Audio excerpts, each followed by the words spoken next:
Alors, bonjour, comme d'habitude, bonjour à vous tous. Et je ne cesse de le dire, bonjour aussi à cette population, ce microcosme, les followers qui nous adressent beaucoup de messages. Nous en prenons acte, bien entendu. Bonjour aussi aux îles du Sud, parce que personnellement, j'ai dû remonter l'information. Merci pour votre attention. Alors, aujourd'hui, de quoi allons-nous parler? Nous allons parler de l'école, de la famille, du travail. Trois éléments avec la cohérence entre eux font que l'on puisse parler de système. C'est ça ce qui est fondamental parce qu'il y a cette cohérence, donc on peut parler de système, nous allons voir ça. Alors, c'est aussi un sujet qui, dit-on, fait société. Donc il faut en parler.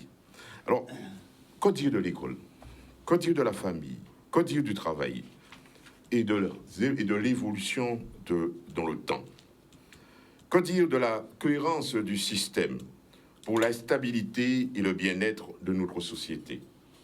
Où en sommes-nous aujourd'hui, en ce début du XXIe siècle? À qui la faute? Le grand débat citoyen dont on parle beaucoup, qui est d'actualité bien entendu, à l'initiative des élus, une sorte de démocratie relookée. Est-ce la solution ou une solution? Vous le comprendrez, téléspectateurs, téléspectatrices, le thème de notre émission de ce 19 février 2023, c'est bien école, famille et travail, la fin d'un système. Alors, comme d'habitude, bonjour à vous, chers téléspectateurs, je me répète, mais nous allons commencer cette fois-ci à la gauche spatiale avec Ramaï. Bonjour à toi. Oui, bonjour à tous ceux qui nous regardent. Tu as parlé des îles du Sud, bonjour aux îles du Sud, mais bonjour aux îles du Nord aussi. Et puis à tous ceux qui nous regardent dans l'Hexagone. Et bon carnaval à tous, parce que ça va chauffer aujourd'hui en Guadeloupe, notamment à Pointe-à-Pitre. Voilà. Et dans le calme. Dans le calme. On y continue toujours de la droite vers la gauche. Alors notre ami Nico, parce que notre ami Nico, tu es avec nous, bonjour à toi. Bonjour Jean, bonjour à tous, bonjour à la Guadeloupe en Guadeloupe, bonjour à la Guadeloupe à Paris, la Guadeloupe dans le monde. Je salue aussi les prisonniers qui ont été libérés il n'y a pas longtemps. On les appelle grands frères, ils sont presque tous dehors, c'est bien, qu'ils célèbrent. Je leur dis aussi qu'il paraît qu'au Sénégal, quand quelqu'un sort de prison, il ne rentre pas directement chez lui. Il a passé en main pour un bain avant de rentrer. Alors peut-être ça peut les instruire.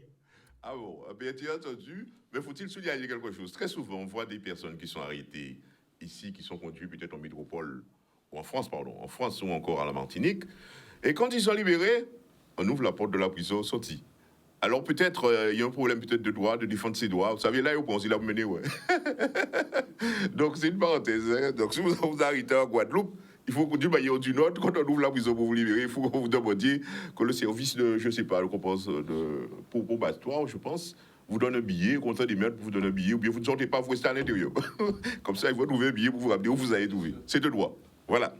Alors, bien entendu, René Beauchamp, toujours bien vivant, c'est toujours plaisir. Oui, c'est yes, bon. Yes, bon, je crois dire ça aussi, oui. Bien bonjour tout le monde en Guadeloupe, Cabouanou, tous les camarades qui là. Et puis bien bonjour à la diaspora aussi, qui a côté nous, tout côté. D'ailleurs, à côté nous. Oui, c'est bon. Et bien, si tout ça nous a dit, peut permettre nous beaucoup d'avancer et enrichir toute l'idée, point de vue en nous, et faire avancer le pays en nous. C'est un bon mitaine. C'est un bon mitaine. Parce que les sujets que nous évoquons font l'objet de débat après. Quand je me trouve après l'après-midi dans des petits groupes, des trucs, ouais, mais c'était chez là, des bons, ouais, mais c'est bon, c'est continuer comme ça, c'est très bien. Ça donne un petit coup, ça fait quand même qu'on est sans doute dans cette verticalité, je dirais, vers la société, vers la construction de cette société, puisqu'il faut aller en ce sens. Raphaël. Oui, bonjour. À toi, Raphaël, bonjour tout le monde, mais alors on a dit bonjour aux îles, mais je fais partie de ceux qui maintenant disent beaucoup plus bonjour aux archipels. parce que le monde devient archipélagique, bon, à l'image un petit peu de l'ensemble des îles de la Guadeloupe.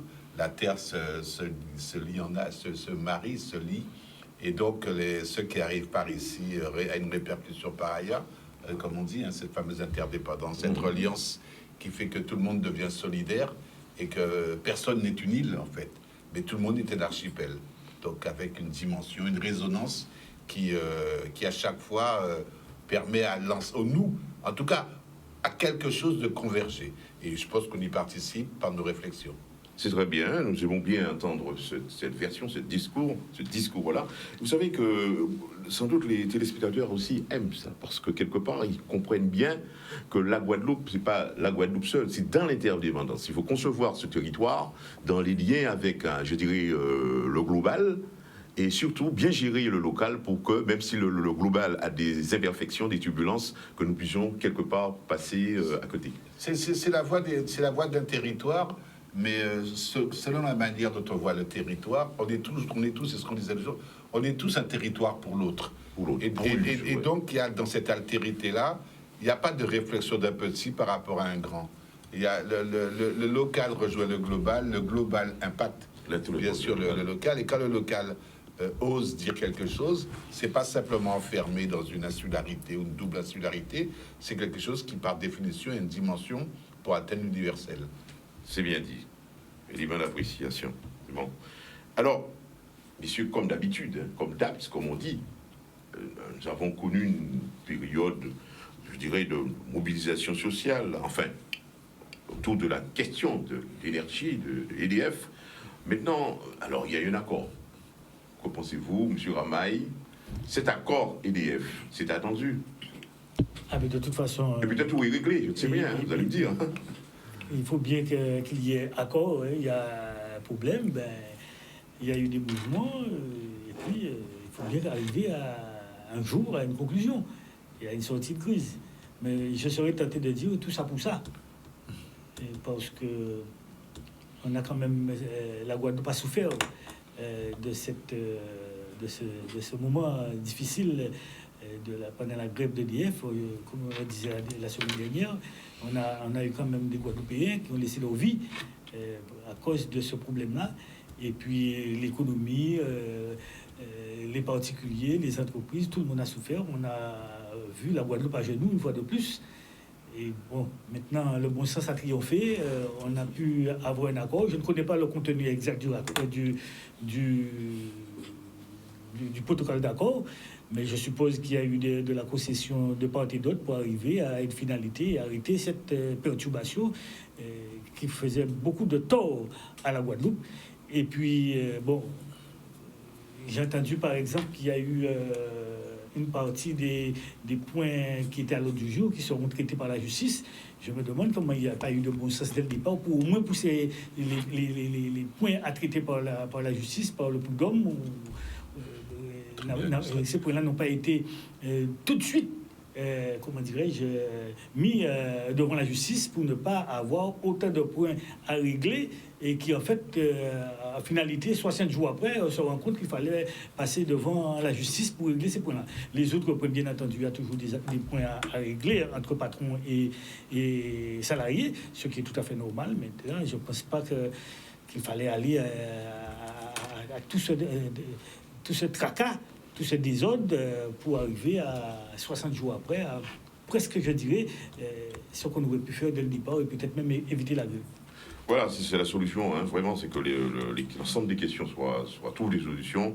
C'est le souhait que l'on peut éventuellement formuler. Alors, Nico, là où tu es, on peut penser que tu n'as pas été directement impacté. Peut-être, il y a l'élan, peut-être, c'est une réalité, tu as l'élan du cœur qui te conduit indiscutablement à penser à ton territoire, à des Guadeloupéens nous-mêmes, n'est-ce pas? Alors, Nico, cette fin de grève, alors, quel est ton ressenti, ton avis là-dessus?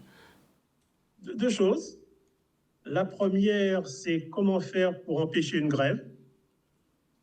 Là, on aurait pu s'interroger parce que maintenant que c'est passé, on peut s'asseoir et se dire comment on aurait pu faire pour éviter cette grève. Pour que demain, ça nous serve, première chose. Et deuxième chose, plus brève, il paraît que le slogan d'EDF, c'est nous vous devons plus que la lumière. Alors, bienvenue, hein? EDF nous doit la responsabilité sociale. Il faut qu'elle progresse, il faut que les partenaires progressent pour que la lumière sur son slogan soit aussi faite. Amen. C'est entendu. Amen. Amen, amen, comme disait Raphaël. C'est entendu. Amen. Ainsi soit-il. Non, que la lumière soit. Que la lumière soit. Ah oui, soit. Oui. Que la lumière soit. La lumière soit. C'est bien de se corriger soi-même. Merci, alors, Nico. En tout cas, les acteurs du conflit ont bien entendu, parce que je sais que je suis au garde éco-club. Alors, René, mouvement social, bon, encore, tout le monde s'en félicite, hein, c'est bien. Hein, et que, comme disait Nico, sans doute, éviter ces biens-là, c'est arrivé d'une manière ou d'une autre. Alors. Non, éviter quoi ça arriver, ça veut dire qu'à partir du moment où il y a un certain nombre de revendications qu'il a, doit être des négociations. Et les négociations, si on arrive à déboucher en grève, c'est parce qu'il y a un point de blocage. C'est parce qu'il y a un déblocage. Donc, le premier blocage là qui était mis, c'était présence à l'inspection du travail, hein, pour qu'il ait été dit le droit du travail, hein, de négociation là, il n'y a pas de vrai. Il va accepter l'inspection du travail contre-enforcé et l'inspection du travail fait que le protocole d'accord là répond à la revendication là que c'est pour être passé quant au nombre d'heures, quant aux conditions de travail, tout ce qui est à ça. Ça c'est une.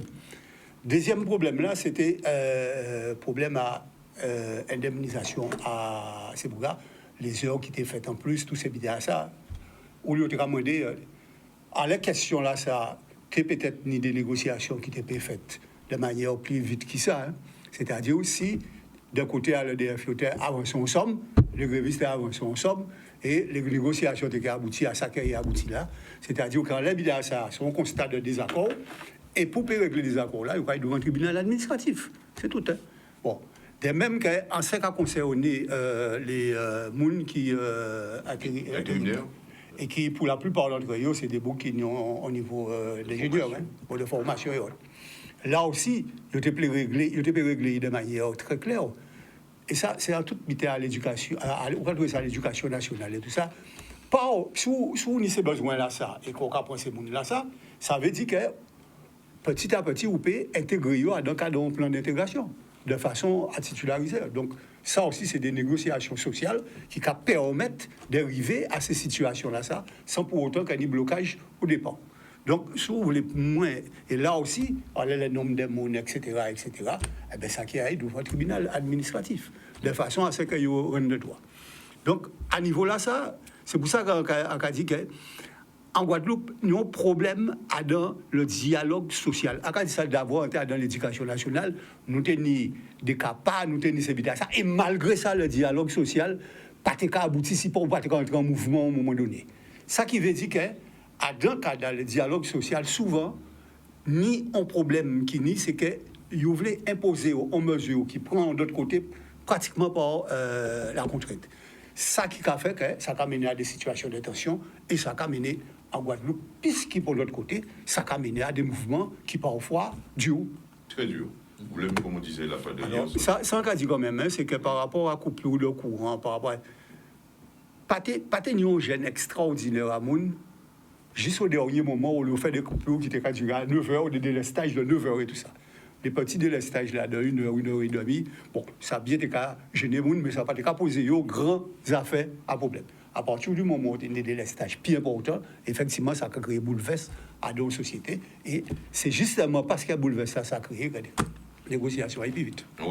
Mais il faut éviter quand même d'arriver à ces situations-là. Ça. On retient petit délestage, gros délestage. Non, mais c'est une réalité. C'est une réalité, voilà, oui. En tout cas, on peut parler, comme le disait la fois, de génétique sociale. Je ne sais pas, ce type de problème se répète. Alors, Raphaël, tu tiens à ta génétique sociale. C'est fini. Non, c'est pas fini jusqu'à... c'est pas fini. Alors, c'est pas fini, pourquoi? Parce que le conflit, c'est la vie. C'est ça qu'il faut... Il n'y a pas de problème sur le conflit. Il y a deux situations où il n'y a pas de conflit. Tout est beau. C'est premièrement quand tu es mort. Il n'y a pas de conflit, zéro tension, zéro pression, zéro demande, zéro rien. Enfin, en principe, je ne sais pas ce qu'il y a après. Oui. Et la deuxième situation, c'est pas donné à tout le monde, c'est quand tu as la béatitude, où tu planes au-dessus du monde, et que les choses sont à l'horizon, tranquillement, machin. Entre les deux situations, il y a la vie. Et la vie, c'est poté monnaie, c'est intérêt contradictoire, c'est débat, c'est gain, c'est avantage, et toute espèce de calcul. Ce qui m'interpelle dans cette grève-là, comme dans toutes les grèves en Guadeloupe, et Dieu seul sait si pendant 10 ans, j'étais au cœur de pas mal de négociations ou de médiation. Ce qui m'interpelle, c'est le coût social d'une crise. On a l'impression, quand on est en Guadeloupe, je dis en Guadeloupe parce que ailleurs, ça ne m'intéresse pas, tout se passe comme si il y a quelque chose d'incompressible dans une grève. Tant qu'on n'a pas bouffé ou avalé ou digéré un certain nombre de choses dans le processus, ça n'avance pas. Puis à un moment donné, donc là c'était 60 jours, c'est énorme, mais on a d'autres faits dans la tradition, et à un moment donné ça se débloque, dans des circonstances parfois... de crise. Oui. Et comme s'il fallait payer, il fallait attendre ces 60 jours. C'est un peu comme les guerres. Hein. Il faut qu'il y ait un certain nombre de morts pour qu'à un moment donné, on se mette autour d'une table de négociation, alors que dès le départ, on le savait. Alors, nous, à l'époque, ça fait 10 ans, hein, peut-être qu'à force de dire 10 ans, ça fait peut-être 20 ans, on savait très bien, c'est ce qu'on avait déjà préconisé à l'époque, il y a une seule solution dans la modernité des pays et des conflits aux grèves, c'est pas la direction du travail. La direction du travail, elle est elle-même prise dans des contradictions énormes, et elle a du mal à dire le droit, surtout dans des institutions étatiques. Donc la seule solution, et c'est ce qu'on disait à chaque fois, c'est la judiciarisation. Oui, c'est l'ultime solution. Mais bien sûr. Et la judiciarisation, c'est pas nécessairement le droit au sens de la direction du travail. Mais il y a une autre solution secondaire. Il y a des faits qui entrent. Oui, il y a des faits, puis il y a des analyses plus complexes, parce qu'il y a des intérêts, il y a des choses qui d'un côté comme de l'autre. Et puis il y a un deuxième phénomène sous-jacent sur lesquels il va falloir quand même que les syndicats apprennent à réfléchir, c'est les conséquences sur les politiques ultérieures de recrutement des intérimaires. Parce qu'il est clair que si vous embauchez un intérimaire et qu'à la longue pour une entreprise d'aujourd'hui, vous vous trouvez piégé parce que, il faut l'intégrer, oui. Même si c'est normal et dans une certaine logique. Même si on peut comprendre cette normalité, elle n'est pas si claire que ça dans une lecture économique ou dans une lecture de personnel, puisque la masse salariale, c'est ce qui pèse le plus. Et puis on est un petit peu déconnecté maintenant, l'emploi de la performance. Il y a beaucoup de choses qui jouent. Donc, c'est sûr qu'il va y avoir des conséquences sur la politique de recrutement et les politiques des intérimaires. Est-ce que c'est ça qu'on voulait gagner? Je ne sais pas. En tout cas, c'est pas très, très clair. Et donc, les résolutions sont à la Pyrrhus. Hein. D'un côté, la judiciarisation. Faut pas se faire d'illusions. Elle va donner raison à l'entreprise. Hein. C'est clair. Oui, d'une manière ou d'une autre. D'une part, la judiciarisation, et l'autre côté, le coût social, le coût que ça va sur la prospective sur l'intérimaire, ça m'inquiète un peu plus. Bon, ceci dit, je rejoins quand même René. Et il faut qu'on trouve, il faut qu'on trouve des moyens. Et c'est difficile, et c'est ça le problème du dialogue. Alors, un jour, il faudra peut-être qu'on parle de ça. Pourquoi le dialogue social est si difficile en Guadeloupe? On va venir. Et ça, il va vraiment qu'on en parle un jour. Plus rapidement, Ramaï, ensuite. Je voulais ajouter deux petits mots concernant les intérimaires. Oui. Embaucher des intérimaires dans une entreprise, c'est tout à fait légal. Et une entreprise embauche des intérimaires quand il y a soit il y a quelqu'un qui est absent ou une ou plusieurs personnes absentes, soit parce qu'il y a une augmentation de trafic. À ce moment-là, le personnel en poste n'est pas suffisant. On prend des intérimaires, ce qui est tout à fait légal. Mais une fois qu'on a terminé, on a passé le mauvais temps, à ce moment, on ne prend plus les intérimaires. C'est légal, c'est normal. On ne peut pas garder des intérimaires si on n'en a pas besoin. Et n'importe quelle société en Guadeloupe, tout le monde fait... les entreprises, d'une manière générale, font appel aux intérimaires, mais c'est de manière, comme son nom l'indique, ce sont des intérimaires qui sont là ponctuellement pour combler un vide ou alors pour combler une augmentation de trafic. Donc, c'est tout à fait légal. Je ne vois pas pourquoi, si on a des intérimaires, il faut les garder et les payer, même si on n'en a pas besoin. Non, je voulais dire très rapidement. Ça est plus complexe que ça. Beaucoup plus complexe que ça, surtout dans les entreprises d'État. Parce que si on prend un certain nombre d'intérimaires et qu'ils vont travailler en permanence, c'est que ni des moyens, ni des besoins, qui n'est pas seulement intérimaire, qui est beaucoup plus important que ça. Donc, ça, c'est Bougaga dit, et ça, tout le dit d'ailleurs, ces besoins-là qui ont existé, ces intérimaires-là, ils ont les conditions, qui correspondent aux conditions pour y accéder à ces postes-là. Ça. En plus, si le Conseil Bougaga DF là, dit, on non-respect des temps horaires de tous ces bidets à ça, on peut mettre en place, petit à petit, en résorption à ces intérimaires-là, parce qu'on n'a pas d'intérimaire pour faire juste des jours et capati. C'est différent. Là, on prend une société intérimaire, c'est pour remplacer un bouc. Mais là, c'est une société intérimaire guerrier. Là, pas ça. C'est vous qui embauchez. Quand on va embaucher, mettre auxiliaire au niveau de l'éducation, quand on va faire ça. En tout cas, je voulais juste préciser pour un peu répondre à la demande. En général, c'est ce qui se passe dans les entreprises. Hein. Oui. Les sociétés d'intérimaires, c'est différent. Quand il y a un besoin, on fait appel aux intérimaires. Mais souvent, quand l'entreprise a besoin de personnel, c'est souvent ces mêmes intérimaires qu'on garde en poste. On fait un contrat de travail pour ces intérimaires. Oui. C'est souvent le cas. Hein. À condition qu'il soit bien positif dans le travail. Qui est positif, qui est bon, qui répond aux conditions. C'est souvent on garde l'intérimaire. Ce qui est difficile, c'est de mettre en cohérence. Tu as parlé de cohérence. La logique des gens, effectivement, qui veulent travailler, qui veulent avoir une visibilité sur leur vie et tout, bien sûr. Et la logique d'une économie d'entreprise. Et moi, ce que j'ai toujours regretté, c'est qu'il n'y a pas d'éducation suffisante faite aux salariés sur des logiques d'entreprise, des logiques d'investissement, des logiques de gestion qui montrent que la variable, parce que je suis désolé, hein, la variable sociale, on sait très bien que c'est devenu maintenant une variable d'ajustement. Bon, on critique pas, mais c'est une variable d'ajustement structurel. Et cette variable-là, on joue dessus comme on joue sur d'autres éléments, même si c'est de l'humain. Et ça ne veut pas dire qu'on fait du marchandage de l'humain, mais c'est clair, c'est comme l'enrichissement. On en parlait un petit peu la dernière fois. C'est pas parce qu'une entreprise fait beaucoup de bénéfices que ça signifie que ça va directement aux salariés. C'est plus compliqué que ça. En tout cas, c'est une question qui est très sensible, notamment dans le secteur privé, parce qu'on voit dans la fonction publique territoriale, eh bien, cette question-là ne suscite pas trop... Enfin, même si on sait que ça crée des turbulences. Il y a des problèmes, hein. Il y a des problèmes. Moi, je sais que j'ai travaillé à l'époque... On avait fait une étude à l'époque en Martinique sur les hôpitaux. Il y avait 15% de personnel en plus. Et on avait essayé de démontrer que c'était la part sociale de l'investissement de l'hôpital dans un pays qui était un petit peu... où le travail était machin, bon, ok, mais à un moment donné, ça pesait lourd, hein. Oui, non. D'autant plus que... Non, mais d'autant plus que si on parle de l'hôpital en Guadeloupe, ça a été non seulement la part sociale, mais ça a été la part politique, hein. En plus. Parce que t'es dit au paquet d'embauche qui t'est embauché. Nous sommes d'accord. Nous sommes d'accord. Attention. Nous devons être d'accord. Ça rentre dans le thème d'aujourd'hui, c'est le travail. Ça rentre dans le thème d'aujourd'hui. Oui, c'est le thème d'aujourd'hui. Le travail, oui. On va en venir très rapidement. Mais en tout cas, je pense qu'on est tous d'accord là-dessus. La question de l'embauche, c'est une question qui est importante ici, mais il faut gérer les équilibres. Ah ben oui, sinon ça explose dans tous les sens. Bien sûr. Bon voilà. Alors, on va très rapidement. On est à Nico. Nico ne t'a pas oublié, hein? Absolument pas. Non, ça va. Pas sur cette question, mais j'aurais voulu tout simplement, je ne sais pas, si vous, on doit aller vite, hein, parce que le thème qui est là, il faut qu'on l'aborde. Hein. Là, c'est un dernier. Il y a eu quelques turbulences dans la profession, je dirais des professions organisées. Il y a l'ordre. Je parle du monde des avocats. Alors, je pense que, bon, c'était pas prévu dans le thème, mais j'ai envie de t'entendre là-dessus, Nico. Autour d'un acteur sur le terrain, on a entendu tellement de choses, on entend...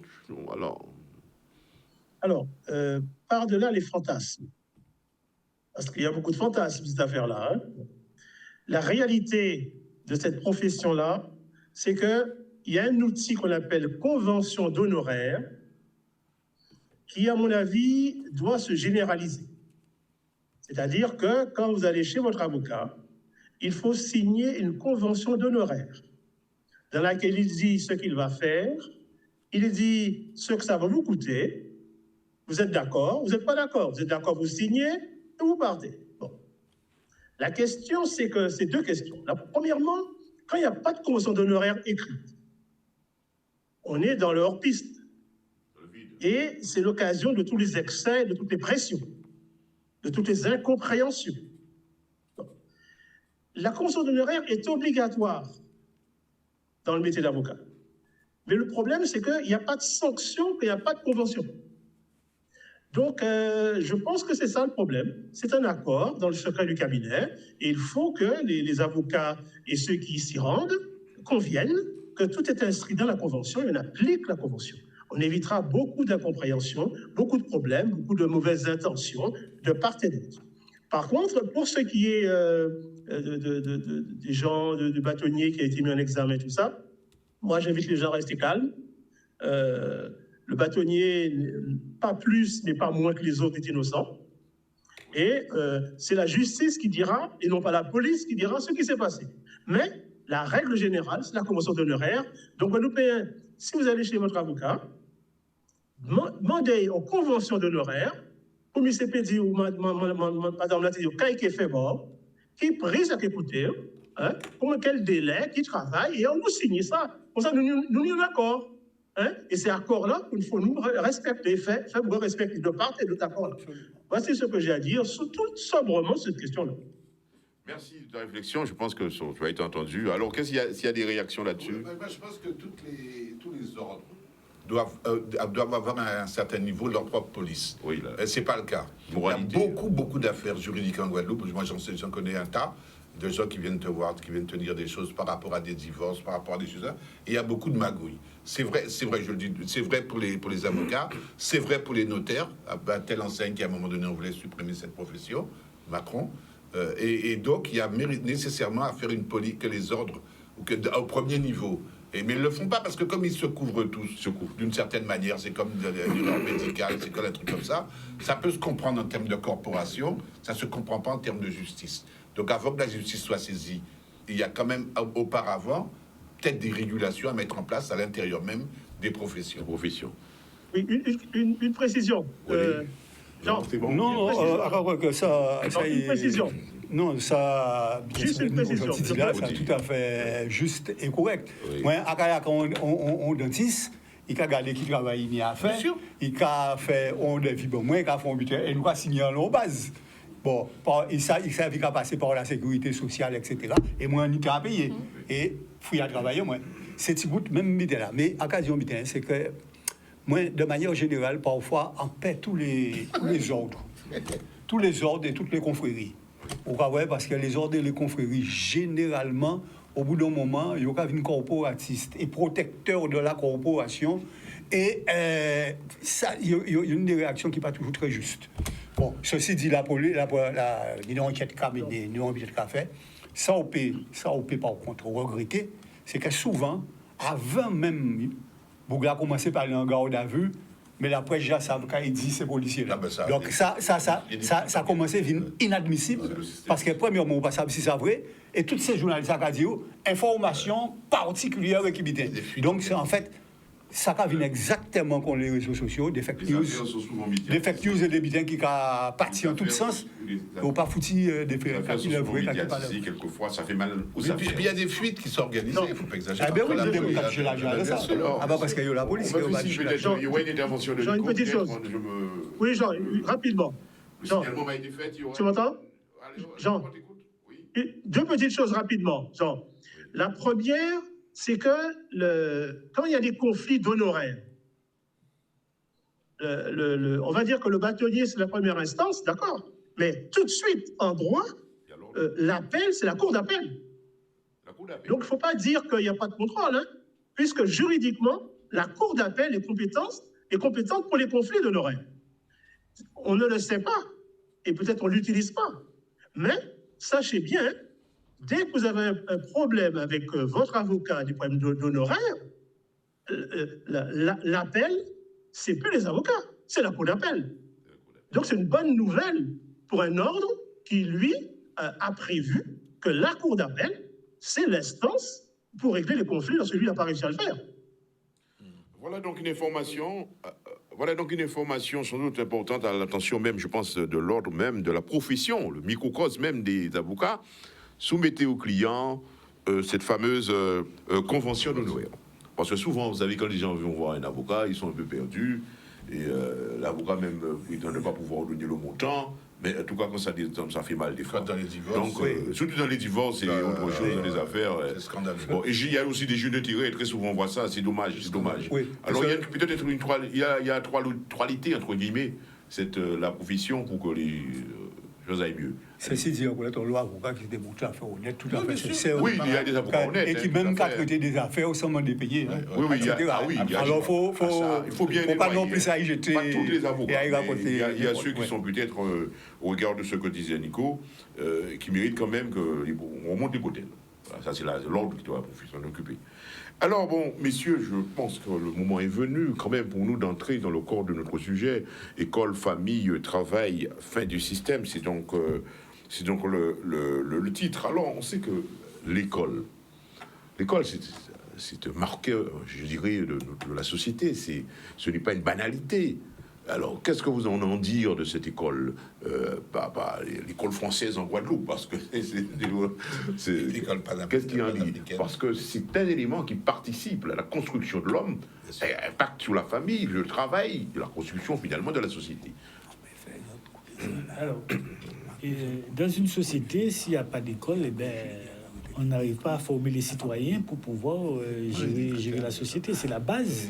La base, l'éducation pour acquérir des connaissances pour la vie de tous les jours et ensuite pour aller vers des professions pointues. Aujourd'hui, nous sommes quand même à un niveau technologique très avancé, donc il y a déjà la base de l'école. Et puis après l'école, aller s'instruire sur cette base de départ pour arriver à pousser la société toujours plus loin en matière de recherche, tant sur le plan médical que sur le plan technologique, que sur le plan, à tout point de vue alimentaire. C'est la construction de l'homme. C'est la construction de l'homme. Et lorsqu'on a un retard dans sa société de formation, de savoir déjà lire et écrire dans la société, c'est déjà un gros handicap pour faire avancer cette société. On a le cas d'Haïti, qui est à côté de chez nous. On voit bien que les difficultés d'Haïti, c'est certainement au moins en partie lié à cette base qui manque dans le pays pour faire monter le niveau de connaissance et appréhender les choses autrement pour faire progresser son système. Et après, bien entendu, il y a après l'école, il y en a le travail, c'est la famille, donc tout ça c'est lié, donc c'est la base, le point de départ à mon avis, c'est l'école. Sinon on reste à l'état primaire, à l'état des premiers hommes, et puis on va vivre à l'état sauvage, comme ça s'est fait bien avant nous. Donc voilà, c'est quelque chose d'important et on ne peut pas, une société qui se respecte ne peut pas se passer de l'école.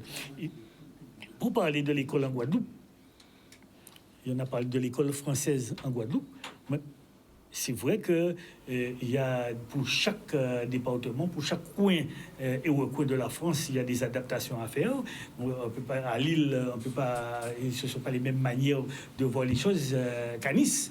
Mais pareil, à Mayotte et à Guadeloupe ou à Martinique, il y a aussi des particularités. Ça, nous sommes tout à fait d'accord. Mais je pense que le tronc commun de l'école, le tronc commun français de l'école, d'une manière générale en France, ça peut s'appliquer à 90%, 95% aussi à la Guadeloupe. Donc il y a quelques particularités. Bon, je sais que c'est un débat aussi très idéologique. Je ne vais pas rentrer dans l'idéologie, mais je pense que 2 plus 2 en Guadeloupe, c'est toujours 2 plus 2 en Amérique ou à Paris, c'est toujours 2 plus 2. Donc 90% de ce qu'on a sur la base du tronc commun de l'école française, je pense que c'est tout à fait applicable à Guadeloupe, à Mayotte ou en Martinique, comme à Nice et à Lille. Donc ça ne me pose pas de problème d'apprendre sur la base de ce qu'est l'éducation nationale française. Ça ne me pose aucun problème. C'est l'avis de Ramaï, ça ne pose aucun problème. Alors, on vient à Nico, bien entendu. Alors, Nico, toi qui nous écoutes, bien entendu, tu es avec nous. Cette école qui a fait de Nico, qu'est-ce que tu en penses? C'est clair. Ça, l'exemple est bien choisi. Ma grand-mère ne savait presque ni lire ni écrire. Et Dieu s'est vengé sur moi. Bon, ça veut dire qu'en une génération, pendant un temps, on pouvait imaginer des miracles comme celui-là. Bon, le problème, Jean, c'est que ça n'a pas qu'à marcher encore. Non pas parce que nos enfants sont moins intelligents, mais les choses ont changé. L'école ne produit plus les valeurs républicaines ou les valeurs en général. Et les diplômes ne servent pas à travailler. Donc on a deux problèmes. On a un problème de valeurs qui ne se transmettent plus, et on a un problème d'efficacité apparente du système d'enseignement. Donc ça, c'est mort. Donc ton premier point, qui est l'école, pose problème aujourd'hui, alors qu'en 1940, à l'époque de Pétain, ça ne posait pas de problème. Hein? Ça fait partie avec la patrie, le travail, tout ça, c'était les bases. Là, cette base-là, elle est verrouillée. Il n'y a pas de problème. Ça ne marche plus. Ça. Donc, quid? Alors, on ira à René. Hein. René, on entend, je crois, dit tellement habité de l'école, on va dire pas adapté, mais en tout cas, beaucoup d'hommes sont des hommes parce que aussi ils ont été au service. L'école a été là pour construire cette vie. Mais en fait, René, quelle analyse, qui regarde parce que tu es un acteur du système, hein, en tant qu'enseignant, bien entendu, et puis responsable dans l'action syndicale. Oui, mais... Enfin, il était toujours moins impliqué, mais toujours là, de par ses idées. Non, mais toujours là-dedans. Mais l'autre jour là, attends, on agrégé français, t'as là qui écrit La fabrique des crétins, etc. Hein? Soit agrégé français, il a parlé d'expérience et tout ça, et il a parlé pratiquement de la dégradation totale de l'école française. Et il a parlé de ça de manière très, très claire. Hein. D'ailleurs, il a même ajouté que, compte tenu de toutes les expériences qui étaient faites, qui menaient à la dégradation totale de l'école française, gardez bien, les élites, pas qu'à mettre Timoun à l'école française, mais qu'à mettre dans des écoles particulières qui, justement, étaient à les bases fondamentales qui étaient menées à l'époque. Et il était dit que ça liait simplement au fait que, très souvent, sans tomber dans des thèses complotistes, c'est qu'au niveau des politiques, vous mettez qu'il y a le maximum de monde moins informés, plus cons, pour que les élites fassent passer, imposer en tant qu'élite. Bon, à qu'à laisser, il y a un point de vue et tout ça, hein. Mais sans qu'à constater, en niveau à l'école ici, c'est que ça qui était caractérisé, c'est surtout un échec scolaire. Oui. Échec scolaire était traduit par des retards importants qui ne peuvent pas arriver au métier. Échec qui était traduit aussi par alimentation en taux d'illettrisme, on ne va pas parler d'analphabétisation, mais d'illettrisme qui est extrêmement important, 25% en pays en nous. Et échec là, ça t'es qu'à couplé avec un échec social. C'est-à-dire, ça qui était mis en grande majorité contre diplôme et autres, pas t'es qu'à permettre ces petits monde-là insérer dans le tissu social et de plus en plus, on peut constater ça. C'est-à-dire que nous avons une adaptation entre l'école et la réalité. Une adaptation avec la réalité culturelle, historique, etc. Mais une adaptation avec la réalité même des besoins en termes de développement, etc. etc. Donc, c'est là, échec là. Ceci dit, nous avons parti, en particulier à Timoun, et ça c'est l'élite qui a réussi extrêmement bien, les classes préparatoires, etc. Mais c'est en extrême minorité. Mais une démocratisation de l'école. Et pas ni non plus, si vous regardez bien, son reproduction. Un système. Non pas d'un système, mais son reproduction si vous voulez, des hiérarchies sociales qui sont dans le pays là, des classes. Son reproduction qui a fait de plus en plus. C'est gourmet, chaque coup de première manière. Non, c'est son reproduction. Pourquoi? C'est là qu'il pisse les moyens qu'à mettre Simounayo à l'abri à travers un certain nombre de systèmes, etc. Même si le système n'a pas adapté, mais il y aura trouvé moyen de mettre Simounayo à l'abri. C'est là qu'il panie les possibilités. Il y aura retrouvé dans les partis qui, en échec, en moyen échec, ou bien qu'après des diplômes, mais qui en fin de compte, pas nécessairement qu'à permettre, etc. Et si vous voulez, pourquoi? Parce que c'est ça le gros problème là, à l'école là. Mais nous, le deuxième problème qui vient toucher nous de plus en plus, c'est qu'à dans le cadre de la société de consommation là, que nous là, ni tout un certain nombre de mentalité de point de vue et autres qui développe et qui a fait la part belle à l'individualisme, à l'arrivée à tout prix, quels que soient les moyens, etc., qui en fait, ni aussi à travers le système là, ça, tout système d'assistanat parfois, c'est-à-dire d'aide sociale qui a transformé en assistanat, qui a fait que système éducationnel en nous, en niveau les familles et tout ça, qui a subi le contre-coup et déchirage là, ça, déchirement là, ça. Si bien que les valeurs de solidarité, d'entraide, disons ça disparaît par rapport à ces valeurs-là, ça, fait manœuvre, porter manœuvre, lapin, plutôt qu'ils en bas, si vous trop honnête, il paraît ici, lapin, etc. Et ça lié directement au fait que, dans la société là, ça, à part le travail qui promeut, c'est d'abord la réussite à tout prix qui promeut, et à pas non plus l'emploi qui a développé, mais au contraire, c'est la production qui a éliminé petit à petit, et le chômage qui a installé et qui a permis justement ces rapports-là, ça a développé. Donc, en pas mettre à côté la famille et l'école, c'est tout un système éducationnel. Avant, les parents, ils étaient à voir à travers l'école au moyen de promotion sociale. À l'heure actuelle, il n'y a pas même mentalité là qu'a développé. On vient en faire une suite, mais il faut peut-être noter maintenant que le système n'existe qu'à travers la cohérence des élèves, des composants. Sa propre cohérence. Sa propre cohérence. Du système. Voilà. Ça ne veut pas dire que le système est cohérent, mais ça ne veut pas dire qu'il est cohérent avec la réalité. Ça, c'est très bien dit. Non, mais c'est ça, la réalité. Alors, je voudrais revenir à mon cher ami Raymond, parce qu'il a posé d'emblée, comme pour se protéger, comme pour nous protéger, la problématique. Il a dit qu'il ne veut pas rentrer dans l'idéologie. Non, c'est pas l'idéologie. Mais attends, mais c'est de l'idéologie en acte. Eh oui, c'est ça. C'est de l'idéologie en acte. Alors, j'essaie d'expliquer mon point de vue. Il faut monter. Alors, là, le triptyque, c'est école, famille, travail. Mais il faut monter un cran plus haut. C'est liberté, égalité, fraternité. Qui constitue le triptyque, la devise, les valeurs fondamentales de la France. Ça remonte à Robespierre, ça remonte déjà un petit peu avant à la période des Lumières, et ça remonte à la Deuxième République, 1848, et c'est égalité, liberté, égalité, fraternité. Et donc, ça c'est ça l'idéologie, et c'est ça comment dirais-je, la pensée, le vaisseau amiral qui mène la France, la nation, depuis en tout cas au moins 1848. Cette idée-là phare. Bon, ok, une fois qu'on a dit ça, et c'est purement de la pure idéologie.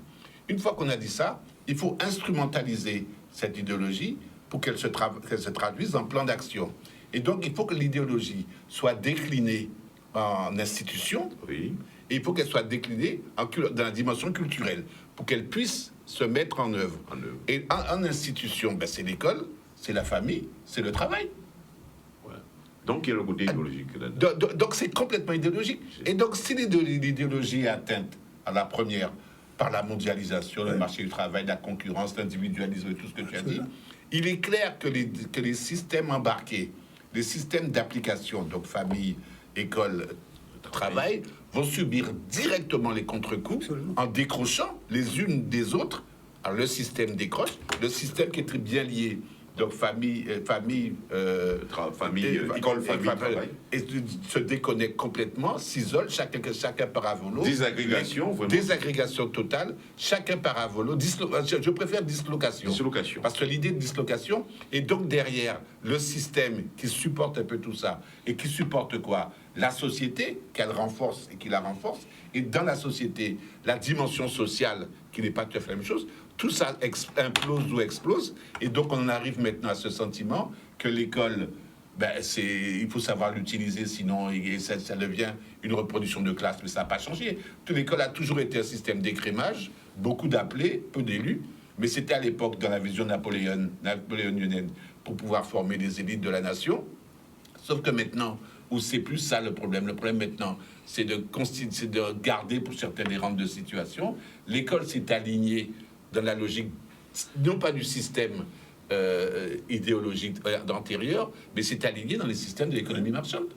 Et donc, on a maintenant des systèmes de rivalité, des systèmes de concurrence qui font que chaque entité, école, famille, travail, ont perdu en soi leur cohérence et collectivement leur cohérence, et on est dans une espèce de foutoir généralisé dans lequel ça sauve qui peut, et ceux qui peuvent s'en sortir, tant mieux pour eux, mais globalement, ça ne génère plus de la reproduction, ou en tout cas de la reproduction de classe en haut, éventuellement. Donc, on est dans quelque chose maintenant où ce triptyque famille, école, travail est en train de se désagréger, de disloquer, et nous derrière, nous le peuple, d'une manière ou d'une autre, on part à volo parce qu'on n'a plus de cap. On n'a plus de ligne directrice. Les solidarités vernaculaires, les solidarités qui constituaient le lienage minimal, la cohérence, la connivence minimale sur laquelle on faisait société, eh bien ça s'évacue complètement. Ça s'évacue. C'est un constat, hein. D'où l'importance, à ma foi, de réfléchir sur comme la famille, hein, sanctuariser cette institution qui est l'école. C'est-à-dire, elle mériterait, mais on ne peut pas sanctuariser l'école si on ne sanctuarise pas la famille, si on ne sanctuarise pas le travail, puisque les trois sont liés. Et maintenant, qu'est-ce qui va être sanctuarisé à l'heure où tout est ouvert, où tout est mis en concurrence? On parle du benchmarking, on va comparer les écoles entre elles, la famille c'est quoi aujourd'hui? Elle est complètement recomposée, décomposée, disloquée. On se base toujours sur le mythe de la famille nucléaire, sur le mythe de la famille bourgeoise, mais c'est pas ça maintenant. C'est la famille ceci, c'est la famille cela, c'est des problèmes de couple, de parentalité, d'homo ceci, d'homo cela. Donc les éléments de base du système ne constituent plus les fondements de ce même système. peut-être Ramaï, avant d'arriver à une pub tout à l'heure, Ramaï, quelques réactions, parce que tu vois, tu as évolué dans le milieu, tu as été confronté bon, il y a eu les élèves, il y a eu ceux qui recevaient, ceux vers qui tu transmettais le savoir, il y a aussi les parents d'élèves que tu recevais, des fois pour des choses. Quel est ton regard sur cette longue année d'expérience? Alors, je reste entièrement d'accord avec Raphaël sur il n'y a plus de liaison entre la famille, le travail et l'école. Ouais, c'est un petit peu désagrégé, comment tu as dit, disloqué. Ça c'est vrai, et on sent bien que les repères sont de moins en moins visibles. Ben, cependant, l'école quand même, on peut pas ne pas avoir comment dirais-je, fréquenter l'école pour pouvoir s'instruire et savoir lire et écrire. C'est quand même la base. Ça reste quand même fondamental. Et c'est vrai que cette liaison entre les trois points que nous devons traiter aujourd'hui, cette liaison est de moins en moins visible. Et ce qui crée une certaine déviation dans le comportement individuel de chacun. Pour parler de l'école en Guadeloupe, c'est vrai, on parle de l'école, il y en a des problèmes d'illettrisme, on a des problèmes d'échec scolaire. C'est vrai que ça existe. Et peut-être un petit peu plus que ce qu'on connaît dans l'Hexagone. Comme je dis souvent, il faut se regarder aussi. Hein. C'est vrai que il y a un certain nombre de problèmes à régler. L'école, c'est pas parfait. Il y a des choses à revoir, comme dans tout système. Il faut remettre en question un certain nombre de choses. Ça évolue et il faut s'adapter. Mais nous avons aussi un problème chez nous, dans notre manière de faire. Et là, ça va peut-être faire une sorte de levée de bouclier. Mais quand on regarde le corps enseignant en Guadeloupe, dont j'ai fait partie pendant une carrière, l'absentéisme des enseignants, l'absentéisme des non-enseignants, l'absentéisme d'une manière générale des fonctionnaires, et qui sont payés normalement, c'est un fléau. C'est peut-être aussi, je ne dis pas que c'est la raison, mais c'est peut-être l'une des raisons qui font que nous avons ce résultat-là en Guadeloupe. Et ce n'est pas la rectrice de l'académie qui va me démentir sur ce point-là, mais c'est vrai que c'est important ce que je dis là, c'est grave. Mais c'est grave pour moi-même en tant que l'enseignant que j'ai été pendant une carrière, mais c'est pour le corps enseignant d'une manière générale et non enseignant. Mais c'est un fléau. Et je dirais même, je vais dépasser, ça va au-delà, et c'est légal. Hein. Le problème, c'est que c'est légal. Parce que, et là, on va passer à une étape un petit peu supérieure, un petit peu plus loin, et je dis que la première victime de cette affaire-là, c'est l'État lui-même. Et il faut bien payer il y a quelqu'un qui paye. Ce sont les contribuables. Mais c'est dans tout le corps que je dis, on va dépasser un petit peu c'est dans tout ce qui est État, hein, dans la fonction publique d'une manière générale, il y a un problème à régler à ce niveau-là. Je ne sais comment, mais la première victime qui est l'État et que les citoyens payent cette situation, naturellement, c'est un problème éminemment politique. Hein, personne ne voudra prendre, comme pour la retraite, personne ne voudra prendre une décision à ce niveau-là. Il faudra qu'on trouve un moyen pour limiter les arrêts de maladie fantaisistes. Et quoi qu'on le dise, peut-être officiellement, personne ne peut reconnaître, mais c'est un problème qui existe. Et le plus gros problème encore, c'est que cette même réglementation qui est valable pour la fonction publique, dans le privé, les entreprises dans le privé subissent aussi cette situation. Et c'est peut-être là aussi, tout ça fait un frein global de l'évolution du système français, du système guadeloupéen. Venons à la pub. Après, Raphaël, on va en venir. Allez, vas-y. Je pense à tout ça. Il faut bien comprendre que le système, c'est ce qu'on a dit, école, famille, travail, se délite complètement. Que ce soit par rapport aux élèves, que ce soit par rapport aux enseignants, que par rapport au système. Il ne faut pas se tromper d'ennemi. Je crois que l'enjeu, sur les 20 dernières années, ça a été très rapide, cette accélération. Sur les 20 dernières années, l'école avait 2 missions fondamentales. Première mission, socialisation des comportements. Deuxième mission, socialisation de l'esprit. Pour la première mission, socialisation des comportements, elle avait 2 vecteurs, l'intégration et l'insertion. On intègre par des textes, par des lois, par des apprentissages codifiés, et on insère par l'adaptation du sujet à ça. C'est un échec total parce que l'environnement est allé plus vite que les capacités de l'école à suivre ce qui se passait, donc intégration, et bien ce que ça donne. Bon. Donc ça là-dessus, effectivement, il y a un problème. La deuxième mission, et c'est là c'est plus important, c'était la socialisation de l'intelligence. Ça veut dire donner des outils, des apprentissages codifiés, des apprentissages, des codes d'accès pour que le jeune accède au monde.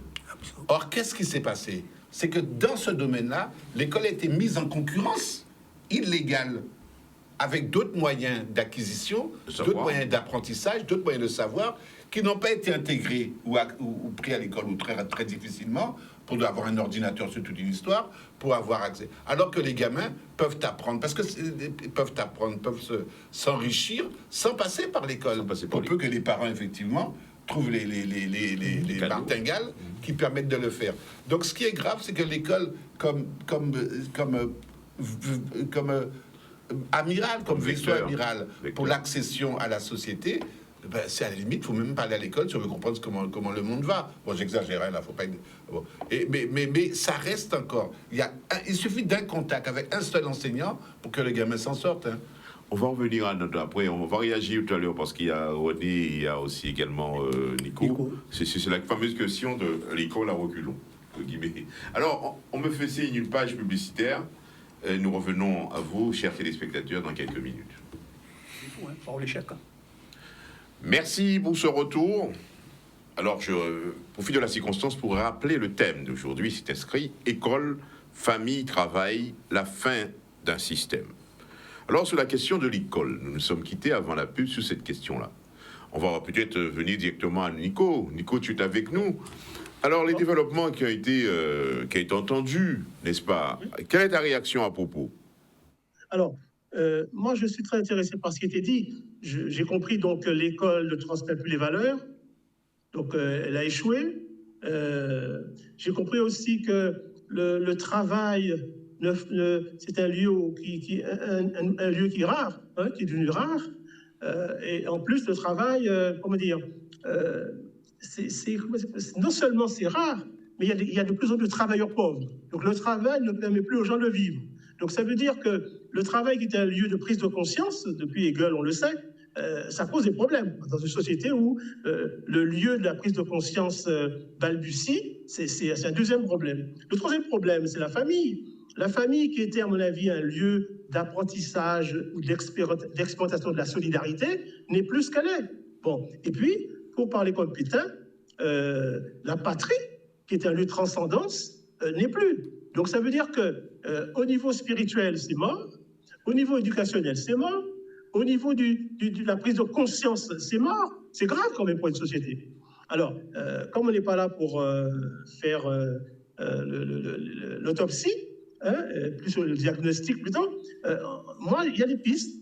Moi, je vois très très bien qu'il faut que des initiatives fortes soient prises, comme celle que René prend dans son association, celle que moi je prends dans la mienne, où on se bat avec nos enfants, avec des méthodes plus adaptées, il y a une volonté de les voir et les faire progresser. Moi, par exemple, je ne vous cache pas que je suis passionné de voir les enfants guadeloupéens jouer aux échecs et jouer aux jeux de Go. Ceci dit, entre nous, petite parenthèse, je n'ai pas dit ça, mais les enfants haïtiens, les enfants d'Haïtiens sont extrêmement forts dans chez eux stratégiques. Ça devrait nous faire réfléchir. Bon. Bref, bon. En tout cas, il faut refonder cette affaire-là avec des exemples.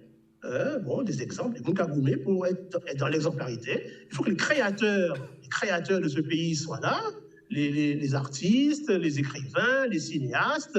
Il faut vraiment repenser notre société et puis mettre de la lumière, des liens, des directions. C'est ça dont on a besoin dans le cadre de cette refondation. Et c'est ça qui est le vrai travail, je pense, le vrai travail. Martin Luther King disait que la promesse américaine d'égalité, de justice, était comme une banque. Et quand les Noirs ont reçu le chèque est revenu sans provision. Ben, c'est pareil. La France a promis beaucoup de choses. Et aujourd'hui, le chèque est sans provision. Mais c'est à nous de le recharger par notre initiative, notre responsabilité.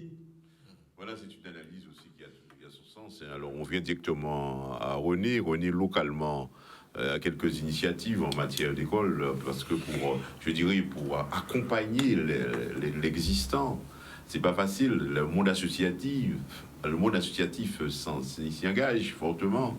On y l'exemplaire, on parlait pendant la pub, on parlait des personnes qui avaient du mal à signer, même on croirait, comme on dit véritablement, les espaces au lieu de signer.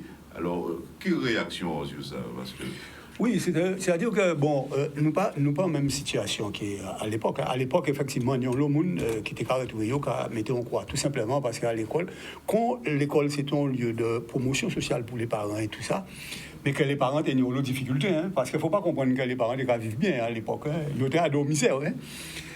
En général, ils soutiennent les petits gens qui permettent, et les autres, qui étaient retrouvés par la suite ouvriers agricoles ou paysans et tout ça, ils étaient au travail ou bien à différents. Et c'est là, ils ont laissé l'école tomber, etc. Et ils n'ont pas ni temps acquis les fondamentaux. Et quand ils n'ont pas ni temps acquis ces fondamentaux, ils ont tombé dans le travail et tout ça. Si d'ailleurs même pas si ils ont été pris par le travail là et tout ça, ils ont fini par oublier les fondamentaux et ils ont retrouvés parfois analphabètes alors qu'ils étaient déjà alphabétisés. Et quand ils n'ont pas tenu pratique à l'écriture et tout ça, ils n'ont pas quand même osé marquer noyau, ils ont quand même mis quoi. Bon. C'est vrai qu'à un moment, c'est pour ça alors on voit les mouvements où il y a les paysans avaient lutté à l'UPJ. Tenir des cours du soir, 3 fois par semaine, où tu as initié ces bouts-là à la connaissance de l'histoire, à l'écriture, à la lecture, la connaissance de l'histoire, tout ça. Et effectivement, tu vois que les paysans, c'est comme ça, ils apprennent à écrire noyau, même s'ils n'ont pas arrivé à lire et écrire. Mais écrire noyau, c'était déjà une victoire énorme. À l'heure actuelle, il n'y a pas le même phénomène là, ça. C'est-à-dire, il n'y a pas de monde qui savent lire ou écrire noyau. On y pratiquement pas ni. On y des gens qui, par contre, qui ont des situations d'illettrisme, même si ils savent écrire noyau. Mais ils n'ont pas arrivé à un texte et dire que texte a dit. C'est ça la situation d'illettrisme. C'est-à-dire qu'ils n'ont pas rentré correctement dans les fondamentaux qui sont la lecture, l'écriture, le compter, etc. Et sont handicapés. À part vous dire que ces gens-là ne sont pas intelligents, on y contact derrière eux, ou même étonné de voir qu'ils sont illettrés. Donc, si vous voulez, grand combat là, c'est faire en sorte que tout le monde rentre dans la lecture, l'écriture et le compter correctement et de manière correcte, parce que c'est base même à l'échec. Ensuite, qui cabarre l'échec scolaire, l'échec social, etc. Et ça, c'est dès la maternelle, c'est-à-dire dès les pré-apprentissages. Et c'est là, justement, l'expérience que nous avons fait là, à travers justement un système qui est mis en place par une entreprise qui sait à comment apprendre et qui est en détail Alain Dorville et tout un certain nombre de chercheurs qui travaillent, avec lesquels nous travaillons depuis près de 50 ans et tout ça, mettre en place donc un système qui peut permettre d'aborder ce développement de la capacité langagière, de l'écriture, de la lecture, du compter, etc. En niveau à les pré-apprentissages, en partant d'être déjà là, Timoun-là, et des réalités là qui est à l'entour, pour développer capacité langagière. Ensuite, aller les questions, les sons, les liaisons entre les... C'est tout le roi contre là, le roi des vents, etc. Et tout ça. Mais tout ça qu'a fait de manière ludique pour permettre Timoun-là rentrer dans ça et à qui ces fondamentaux là. Si bien que nous avons constaté que nous pas même attendons 3 ans pour que ces Timoun-là a commencé à rentrer dans la lecture et ils ont les fondamentaux. Et à partir de moment là, ça alors vous rentrer en CPI, tout ça, ça beaucoup plus facile pour eux et ils pas qu'à arriver, ils pas qu'à perdre ces notions là ça pour tomber dans l'illettrisme. C'est le premier gros combat là. Deuxième gros combat là, nous avons amené parce que nous avons évolué dans notre progression à nous. Avait toujours, non seulement méthode là, mais contact extrémal, c'est permettre que, justement, ces gens-là éviter piège à l'échec scolaire, à la connaissance, si on a toute capacité. Si on a un petit monde qui a des faiblesses à niveau là, ça, ou qui a des problèmes cognitifs, ou qu'il faut faire des remédiations. Mais la majorité de ces gens-là, pas ni ces problèmes-là, ça. Donc, menez-vous par la suite à aborder des questions à la réussite au niveau scolaire. Et aussi, nous avons attaqué un deuxième gros problème, c'est le problème de l'orientation en pays. Là. Parce que l'orientation scolaire, c'est une orientation qui est faite souvent par l'échec. Et qui n'est pas faite nécessairement par, notamment l'orientation en LEP, sont bien qui est faite par l'échec. C'est-à-dire que ces petits-là, oui, ça qui ne peut pas, là, eh bien, ils vont là, et là, ils vont faire une sorte de panier, et mis en place, si vous pouvez arrêter au ça. Et souvent, quand vous avez un petit monde qui a abandonné un chemin parce qu'il n'a pas ça qui est intéressé, etc., etc. Donc, et c'est ça qui a contribué encore à l'échec scolaire de manière importante et à l'échec social. Mais même pour passer, par exemple, selon les politiques qu'il y a appliquées, il y a créé des problèmes. C'est-à-dire, vous prenez un petit monde qui est très intelligent, qui a des capacités, mais qui n'a pas envie de suivre la voie générale, il a envie de suivre la voie professionnelle. Le système scolaire a dit non, pas de loi. Il faut passer à ou bien système général là, ou bien l'enseignement technologique, ou alors l'enseignement général. Et si moun là ça, lui aussi, petit à petit, quand il pas développer un certain nombre de faits, voilà, ça t'a intéressé. En vrai, ça, avait 11 élèves en moi d'ailleurs, qui te voulaient faire mécanique, pour faire mécanique, notamment aéronautique, etc., bac professionnel. Ils te voulaient empêcher à tout prix. Pourquoi? Parce qu'il y a été une 12e moyenne. Alors que Tibougla, il partait qu'à vrai autrement qu'il y a dans formation là, ça. Mais il faut gommer avec ce système là, pour ne finir pas accepter qu'il arrive là. Or, nous avons une orientation par l'échec qui a fait de plus en qui a fait et qui est grave. Et là aussi, faut bien comprendre qu'à niveau là, ça, nous avons un gros travail à faire. Donc, c'est tout le travail là, ça, à partir des premières expériences qui fait là, et ça a fait 7 ans et qui continue, que nous avons essayé de porter le problème là beaucoup plus loin.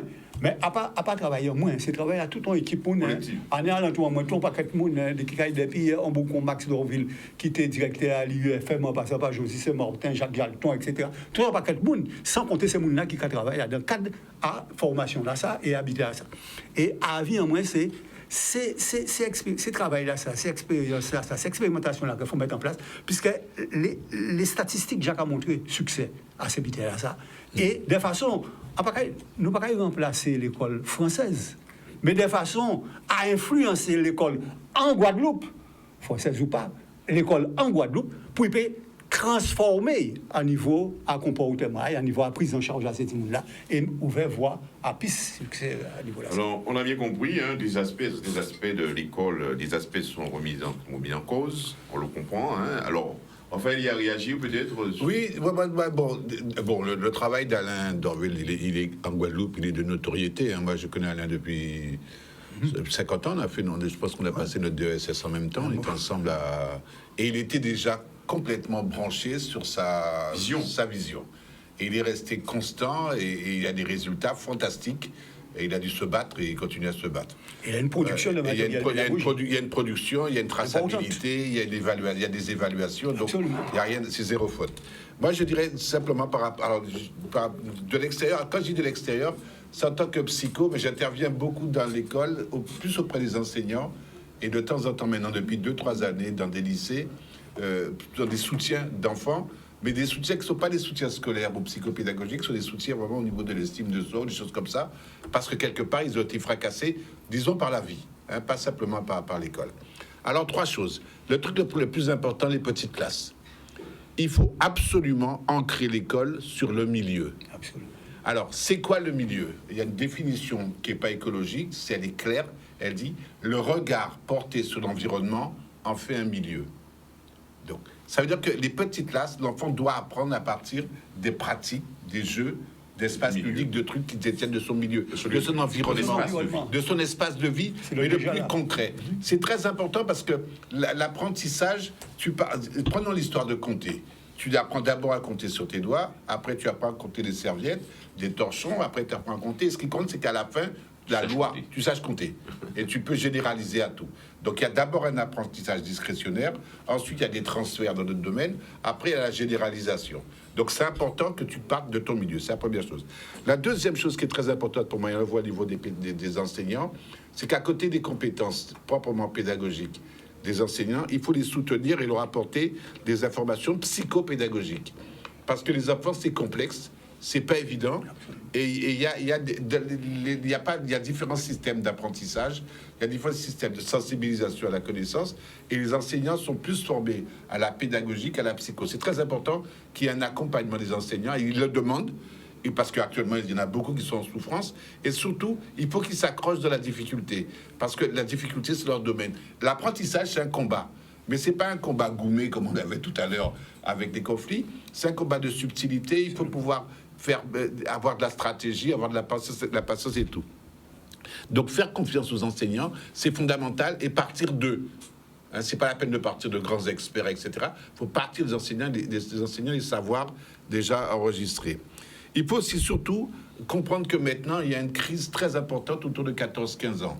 Beaucoup d'enfants, naturellement, il y a une baisse de régime, il y a une baisse de forme, et il y a qu'à casser code. Il faut que l'école se donne les moyens, et c'est un petit peu la philosophie de l'école de la deuxième chance, qui marche très très bien, c'est un véritable succès, c'est très bien. Il faut que l'enfant puisse retourner à l'école hors de ce fameux 6, 14 ou 16 ans, je sais pas quoi. Ans, je crois. Parce que tu as des gamins qui ont envie de reprendre les apprentissages à 20, 22 ans, et qui, à ce moment-là, sont mûrs. Mais qu'est-ce que ça peut... Ils sont motivés, ils sont mûrs. Donc c'est très très important qu'à ce moment-là, ils puissent y retourner, et que l'école se donne en permanence des systèmes de feedback qui permettent de reprendre qui restent ouvertes, qui permettent de reprendre les enfants au moment où l'enfant est prêt, où la désirabilité est là, et où il a envie d'enseigner, il a envie d'apprendre. C'est aussi une avis, hein, absolument, c'est une analyse qui est extrêmement pointue, on va continuer là-dessus. On a bien vu qu'il y a l'école qui est en quelque sorte un monome de ce trinôme, et il y a les deux autres, à savoir la famille et le travail. Alors l'école, on sait qu'il faut recadrer ça, c'est ce qu'on faut y aller à retenir, hein, puisqu'il y a des manquements, il y a des améliorations à apporter là-dessus. Alors la famille, le travail, la cohérence aussi de... Qu'est-ce qu'il en est? Je vais prendre la parole tout de suite, parce que là-dessus, comme je sais que je vais me faire allumer, autant que vous allez, vas-y. C'est pas la famille qui commande l'école, c'est tout.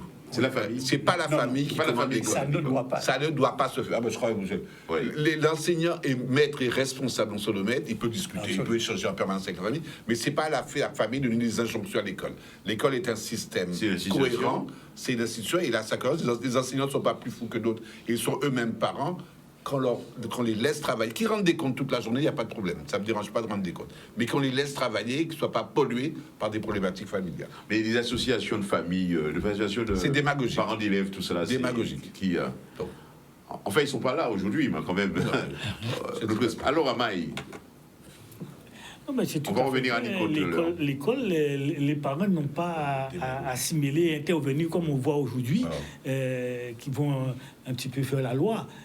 Quand on fait c'est mon moins, enfin bref, c'est l'école, c'est encadré, c'est un institut qui a des règles pour pénétrer dans un établissement et puis pour éviter justement ce genre des agressions parfois de parents dans l'enceinte de l'établissement scolaire. Mais je voulais aussi, on a déjà parlé pas mal de l'école. Effectivement, l'école, il faut toujours s'adapter, ajuster, il y a toujours actualiser pour ne pas prendre du retard par exemple, entre ce qu'on trouve dans les entreprises, le niveau technologique, les emplois qu'on trouve dans les entreprises, et puis parfois l'inadaptation de l'école par rapport à ce dont le marché du travail a besoin. Donc il faut qu'il y ait une cohérence, une mise à jour permanente pour garder cette concordance entre l'éducation et ce dont la société a besoin, pour former ce dont la société a besoin. Et c'est parfois, on se trouve dans cette situation, et la France se trouve dans cette situation aujourd'hui où on a énormément de postes libres dans certains domaines, et on n'a pas des postulants pour pouvoir occuper ces postes-là. Donc, il faut qu'il y ait cette concordance. Au niveau de la famille, je voulais dire deux mots quand même. Au niveau de la famille, on a passé beaucoup de temps sur l'école. Pour moi, la famille, c'est le noyau de la société. La société prend naissance dans la famille. Et on voit aujourd'hui qu'il y a une certaine déliquescence de la famille, du fonctionnement de la famille, où souvent ce sont des familles monoparentales. Enfin, là, on voit encore comment cette société se désagrège. On a vu qu'entre école, famille et travail, il y a plus pratiquement plus de loin, mais de liens. Mais dans la famille, on voit, à mon avis, il aurait dû avoir plus d'importance et de cohérence à mettre dans le fonctionnement de la famille. Aujourd'hui, c'est trop un petit peu à volo, et on voit bien que dans la société, cette délinquance, que ce soit sur le plan national, et peut-être même plus marqué chez nous en Guadeloupe, c'est parce que la famille ne fonctionne pas. S'il n'y a pas de repère, il y a des enfants qui ne voient jamais leur père, ou alors la mère n'arrive pas à donner les impulsions, les informations nécessaires pour encadrer. Je vais vous donner un exemple qui va encore rentrer dans je vais m'arrêter là aussi, mais je crois qu'il y a beaucoup à dire sur le travail, je ne peux pas reprendre du travail.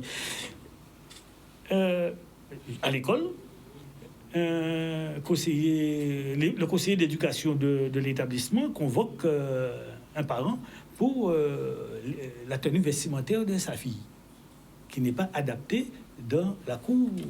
Il n'y avait pas la philosophie de l'école. Il n'y avait pas encore d'uniforme à ce moment-là. Et puis, la maman qui se présente le lendemain matin pour répondre à la convocation du conseiller d'éducation. Et quand le conseiller d'éducation a vu la maman, il dit « Madame, le problème est réglé. C'est pas la peine. » Tout est réglé, c'est parce que la maman, la tenue vestimentaire de la maman ne présageait pas quelque chose de bien pour pouvoir engager un dialogue. On allait directement vers un conflit. Donc, le conseiller d'éducation, il a très bien compris, expérimenté, il a très bien compris. Il dit, ah mais madame, finalement on a réglé le problème, c'est bon, vous pouvez rentrer chez vous. Alors voilà comment la famille, s'il n'y a pas de repère, si la maman, le papa ne peuvent pas donner les informations, le cadrement qu'il faut, comment cet enfant-là va s'intégrer dans la société? Et on voit toutes sortes de dérives, parce que la famille ne fonctionne pas. Il faut qu'il y ait, à mon avis, plus d'attention portée par, je dirais là encore, c'est encore l'État, on va viser par le pouvoir politique pour une meilleure cohésion de la famille, un meilleur fonctionnement de la famille, pour avoir des retombées dans le fonctionnement social de la société. Et puis pour le travail, je termine sur ça, je dirais deux mots, même si j'en ai beaucoup à dire. Moi, oui, j'ai pas eu l'occasion de chercher du travail. Heureusement pour moi. Donc, et je ne manque pas de travail jusqu'à aujourd'hui. Et pour moi, le travail, c'est quelque chose qu'on doit faire avec plaisir. On doit être détendu. Le problème de la maison, le problème de couple, le problème avec les enfants, l'école des enfants ne doit pas s'intégrer, et vice-versa, ne doit pas être amené au travail pour bouder avec ses collègues parce que j'ai des problèmes avec mon mari ou ma femme. Ça ne doit pas se faire avec mes enfants. Donc, on doit avoir du plaisir lorsqu'on va travailler. Et quel que soit ce qu'on fait, on doit faire avec amour, avec plaisir, avec, je dirais, naturellement. Et même quand on va dans le carnaval, mais le carnaval, c'est un travail. On ne va pas uniquement pour se défouler dans le carnaval, on ne va uniquement pour arriver à mettre le carnaval au niveau où il est aujourd'hui en Guadeloupe. Parce qu'il faut du travail. La personne qui va travailler au bureau, qui travaille à la maison pour préparer son costume, c'est du travail. Après, il faut aller porter le costume dans les rues. C'est un travail. Même si on se défoule, mais c'est un travail. Tout ce que j'ai fait, je l'ai fait avec plaisir. Et si je devais recommencer, je vais recommencer sans... Bien entendu, c'est bien dit. On va venir peut-être à Nico pour aller vite à la conclusion. Simplement. Alors, Nico... Vous savez, nous sommes restés longtemps à la dénonciation. Il faudrait peut-être avancer vers l'énonciation. On sait qu'actuellement, en Guadeloupe, il y a un grand débat citoyen, ce que j'appelle une sorte de démocratie relookée pour faire émerger les attentes, les aspirations des citoyens, de manière à ce qu'on puisse mettre ça ensemble et dire, mais c'est comme ça, nous, ces pays-là. Alors, est-ce que la solution, selon toi, c'est dans cette démocratie relookée, à savoir le grand débat citoyen, ou du moins c'est ailleurs, on t'entend, et il y aura des réactions sur le plateau, je pense, par rapport à ton positionnement en termes d'énonciation. Pas de dénonciation, énonciation. Alors, Nico. Oui, alors, Jean, je te prends au mot. Quand tu dis énonciation ou dénonciation, j'ai envie de dire, avant de te répondre sur le débat citoyen, 3 choses sur l'école. Moi, mon expérience à Morne-à-l'Eau, en tant que président de l'association Les Bras Ouverts, c'est qu'il serait grand temps qu'il y ait un service public de la petite enfance, premièrement. Deuxièmement, moi, je gère un produit qui s'appelle un lieu d'accueil parents-enfants, qui intègre les parents avec les enfants dans l'éducation, dans les jeux. C'est-à-dire que chez moi, à Morne-à-l'Eau, Les Bras Ouverts, les enfants ne peuvent pas venir sans leurs parents au lieu d'accueil parents-enfants. Et on voit des choses extraordinaires. Hein. Les parents sont obligés de trouver une solution avec leur enfant et ils se débrouillent. Et ils apprennent. Hein, donc, la parentalité, c'est une clé. Et troisièmement, Jean, je pense que la culture doit servir de base à tout ça. J'ai un cher parent connu qui dit, Dominique Coco, qui dit « Soleil sans kilti, ça va brûler l'esprit ». Il a tout dit. Il a tout dit là. Alors maintenant, pour la citoyenneté guadeloupéenne et les débats. D'abord, il faut comprendre que ce débat citoyen organisé en Guadeloupe, ce n'est pas nous qui l'avons pensé, ce n'est pas nous qui l'avons voulu. Bon. C'est une affaire de Macron. Comme dit Jean Seymour, c'est le centre qui l'a pensé et la périphérie la récupère. Bon. Pourquoi le centre l'a récupéré? Pourquoi le centre l'a pensé? Parce que Macron veut singer le Conseil national de la résistance. Un grand moment de l'histoire de France où tout a été repensé, tout a été posé, y compris la sécurité sociale. Donc, mutatis mutandis, il pense que si lui, sous son régime, il lance une affaire parallèle, peut-être aura-t-il la même gloire historique. Moi, je pense que même un animiste de base comprendrait que ça ne se passe pas comme ça. Ça se passe pas comme ça. Donc, c'est un sous-produit pour nous, cette affaire-là. Ce n'est pas notre initiative, ce n'est pas fait pour nous, ce n'est pas pensé pour nous. Et je crois vraiment qu'il n'y a rien de pire que ça. Il n'y a rien de pire que ça. Bon, c'est vrai que, de manière générale, un mouvement citoyen, pour moi, c'est très important. Mais je pense que penser par procuration, et comme disait un grand philosophe de Bainbridge, Pierre Justin, il disait « Le génie ne travaille pas sur commande ». Voilà le problème.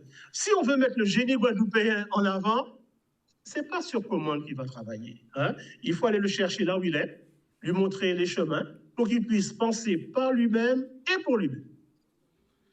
Alors, messieurs, pour terminer, Raphaël, et donc, quelle réaction cela vous suscite, hein, si je dis chez vous, pardon. Non, ça va être très... Alors, ce grand débat. Il faut qu'on puisse récupérer la pensée ou l'impensé du peuple, au sens le plus... C'est pas dans les débats citoyens que ça se déroule. Il faut qu'on imagine, et c'est très facile en anthropologie, des systèmes de cueillette, des systèmes de restitution, des systèmes de débat, qu'on réimagine un tissu social qui permettent à la parole, à l'opinion publique d'apparaître, d'émerger dans son authenticité. C'est certainement pas dans les lieux de débat que ça se passe actuellement, mais il y a d'autres approches dans d'autres cultures, dans d'autres pays, beaucoup plus anthropologiques, où on peut tout à fait le faire. Hein, s'ils le font, on pourra en parler. Bien, par la suite. Alors, René, oui, on va conclure avec René. Oui, enfin, pas, mais ni débuter quand même. Hein, faut je sais pas. Même pour les campagnes de l'école, là, ça a été dit. Il a dit que la démocratie, nous ne sommes pas en démocratie, nous sommes en république. La démocratie, nous, longtemps, il y a foutu en bois. En gros, c'est que ça a été dit. Et il a dit qu'à pour ça, l'exemple, c'est à propos d'habiter à l'Europe. Le peuple votait non. Le Congrès vient faire force avec les sénateurs et il dit oui. Le peuple était le côté. Oui à le Congrès qui votait. Si bien que, bon, c'était la démocratie. Et il a dit que nous plutôt allons au régime de, si vous voulez, la prééminence des élites. C'est eux qui ont décidé parce que c'est eux qui ont décidé le savoir au point final. La restant, la grosse masse, on peut toujours consulter, mais il ne faut pas regarder quelqu'un code de ça. Bon, donc si vous voulez, nous à part dire qu'en Guadeloupe, nous sommes dans la même situation là. Je vais prendre un petit exemple. Hein. Là, on est venu créer les organisations syndicales, à l'époque, les camarades qui étaient. Quand ils ont commencé par faire une enquête. Hein. On enquête pendant. Et là, on a créé les syndicats, nous, là, le GIEC. C'est même bien là, nous faisons 6 mois, 8 mois d'enquête. Nous tenions un certain nombre de rien, mais nous faisons enquête. Et nous recueillons toute fouille enquête là. Et à partir de la fouille enquête là, nous modifions un certain nombre. Et eux aussi, à partir de la fouille enquête, c'est comme ça qu'ils mettent en place ces organisations-là qu'on connaît dans le monde ouvrier, agricole, paysan et même GTG d'ailleurs. Donc, si vous voulez, pour moi, c'est ça qui est plus important. Si vous voulez, à pas faire des grandes messes ou quoi, mettre des points de. Soit dire, là, on parle pas mon il y a les 3 quarts du temps. Et quand on est à l'entour, toujours les mêmes, quoi. Quand on va résoudre. Il faut véritablement, d'accord avec ça dit là, mettre en place des systèmes de cueillette et de restitution.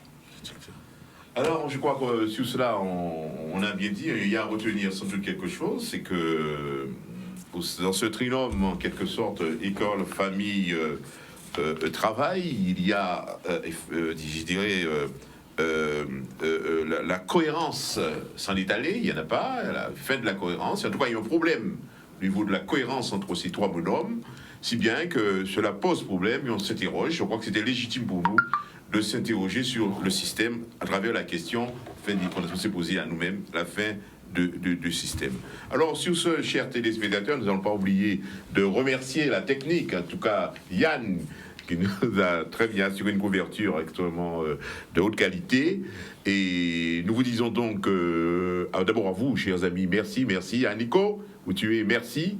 Et également aux téléspectateurs, les followers, grand merci de nous avoir écoutés. Nous allons devoir malheureusement prendre congé de vous et vous dire à dimanche prochain. Merci, bon dimanche. Où ça, vous